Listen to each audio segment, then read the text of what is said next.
Hello friends, I am Dr. Parag, pediatric cardiologist from Mumbai.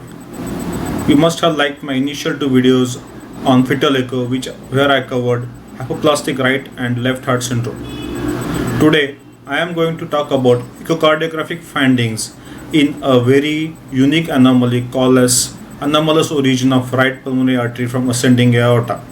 It is also called as hemitruncus or isolation of right pulmonary artery. The anatomical feature of this disease is that main pulmonary artery, pulmonary wall, and aortic wall and ascending aorta are these different entity. It is not a truncus arteriosus where MPA originates from ascending aorta. So we can have two semilunar valves, and main pulmonary artery continues as left pulmonary artery while right pulmonary artery arises from ascending aorta and it has got no communication with main pulmonary artery. So I'm going to discuss a case study. This is a 4-month-old boy who presented with suck rest cycle and poor weight gain with significant intercostal indrawing. Significant findings were loud pulmonary second heart sound S3 and level was 3 cm firm. There was soft PSM. So this is basic echocardiographic image. As we can appreciate, the enlarged heart, the four chambers are seen, interventricular septum and intraatrial septum are intact. And look at tricuspid wall. There is a severe tricuspid regurgitation. There is an eccentric jet hugging around the intraatrial septum. The PA pressure by TR jet is 77 mmHg, which is very high. Now we can appreciate two semilunar valves. I could not get very good image here. This is aortic valve and this is pulmonary valve. We can appreciate right coronary artery. This is dilated right atrium from tricuspid regurgitation. Now here we can see there is a vessel arising from ascending aorta going posteriorly, while from main pulmonary artery it is continuing as LPA. So aorta, the vessel going to right, MPA continuing as LPA on left side. So another image, ascending aorta, a vessel which is RPA, pulmonary artery, LPA. Now this is a sweep I have taken from midst of papillary muscle level towards valves. We can appreciate the aortic valve which is continuing as RPA, and finally we see aortic arch, while there is no communication between the RPA and MPA, and this is MPA going to the LPA. There is no communication between ascending aorta and main pulmonary artery. There is no AP window. This is aortic arch which is wide. There is no flow acceleration, no coarctation, no ductus. Now this is a sweep taken at suprasternal level. Here we can appreciate this is ascending aorta and it gives off RPA, that is goes to the right side. This is a aorta, RPA right side, and then there is a aortic arch here, while this is main pulmonary artery giving to LPA, left pulmonary artery. We can appreciate the main pulmonary artery and pulmonary valve. Hope you appreciate this sweep taken at suprasternal level. Now this is a very interesting finding. This is aortic arch and this is opening of RPA into ascending aorta. Opening of RPA from ascending aorta.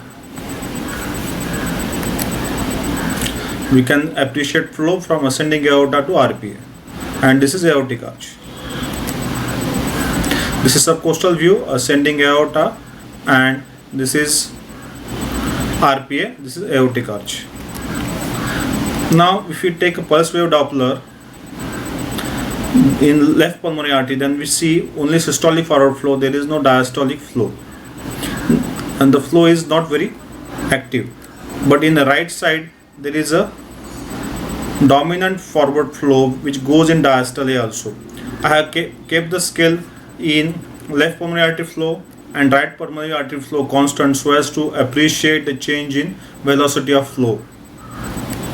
This is the right pulmonary artery flow that goes into diastole till end diastole. This is aortic arch flow, distal aortic arch. The forward flow is due to aortic contraction, and there is a holodiastolic flow reversal that suggests there is a shunt happening before the aortic arch. So this is in ascending aorta. So this is the flow reversal. This is a descending thoracic aorta pulse wave Doppler. Here we can appreciate holodiastolic flow reversal. This is a forward flow and diastolic flow reversal. So we have to remember few points about this rare anomaly. The shunt is independent of vascular resistance. This is an obligatory shunt. And pulmonary hypertension develops very early in the natural history of disease. Though one can argue that left lung is not connected to hypertensive circulation, right and left lung both develops pulmonary hypertensive changes very early. So if this patient is not operated, we wait for say, or is diagnosed a little late, say 1.5 year of life. By that time he may have Eisenmengerized. I have come across a patient who presented little late at 9 months. At that time he also had a small VSD that was shunting right to left, suggesting severe pulmonary hypertension, irreversible pulmonary hypertension. In this case, we had some findings like murmur or liver enlargement, but this patient can present only with failure and no murmur. Early diagnosis and prompt surgical correction is necessary for better long-term outcome. If we postpone the surgery, then there are high chances that patient will develop severe pulmonary hypertension and may not be a good candidate for surgery.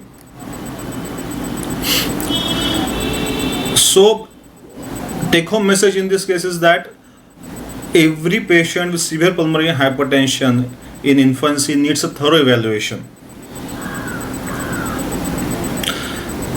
There are many things that may mimic like a primary pulmonary hypertension in infants. There is no way we can calculate pulmonary vascular resistance in this case. It is not hemodynamically possible. Then there are few lesions that can manifest as severe pulmonary hypertension if we do not look for anatomy. See, in large arterial duct or large AP window or large apical muscular VSD, if aortic pressure or LV pressure and RV pressure are equal, PV are little high, then we may not be able to appreciate shunt and there may not be any significant flow on color Doppler. Anatomical demonstration of defect remains the hallmark or remains the most important step. So even at low Nyquist limit or high Nyquist limit, we won't be able to demonstrate shunt. So every patient with severe pulmonary hypertension need a thorough scanning of every possible defect. Thank you. Hope you have liked my video. If you like, do subscribe.